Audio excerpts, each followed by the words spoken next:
What the heck is iterative design? That's what we're talking about today on Good Morning Marketers.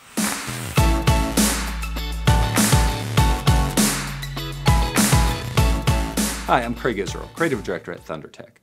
The basic idea of iterative design is easy to understand. It's the idea of taking something and making small incremental changes over time to improve it. This has been used in manufacturing forever. You build a product, you see what customers say, you make small changes to optimize it, and then people like it better. In marketing, it's easiest to understand iterative design when you look at logo evolutions. If you have a logo that's worked for your company for a long time, you don't want to make a radical change. That risks alienating your current customers and confusing your prospective customers. So let's take a look at Starbucks as an example. Here's Starbucks' original design when they were still just a coffee shop out of Seattle. Then we see how they changed it gradually over time as they started to roll out nationwide. And finally, here's a logo that we know today that they rolled out on their 40th anniversary. You can see that over their 40-year span, the logo has evolved and changed and become more contemporary, but it's still very identifiable as the Starbucks logo.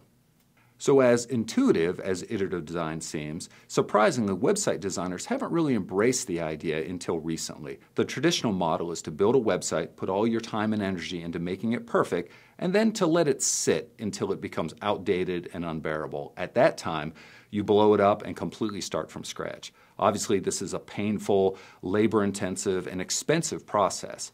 So a better alternative is iterative design, where you build your website in such a fashion that you plan on making small incremental changes over time. The idea of iterative web design is something we wrote about in our most recent Trends book, still available for download at trends.thundertech.com.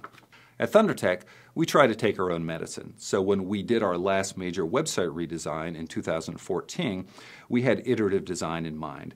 We started with the content management system because we knew we needed a strong foundation to update the site. We found a powerful, flexible CMS that would serve us well for years to come. Then we built the content of the site in modules that we could easily move around and shuffle as needed.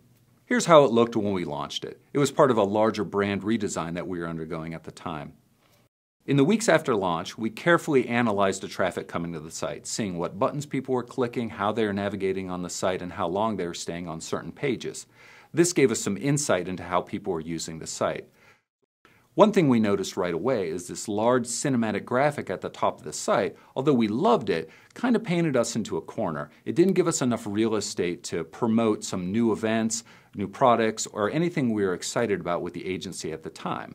So as part of iterative design, we went and looked at that header area again. We redesigned it, as you'll see here, added some fun animations, and most importantly, added this call-out section where we could talk about new products, services, or anything that was happening in the agency that we wanted our customers to know about. And because we had iterative design in mind when we built the foundation, we could make these changes quickly and easily without a lot of time spent. So what's this mean to you? It means the next time you're considering a redesign of your website, keep in mind the principles of iterative design.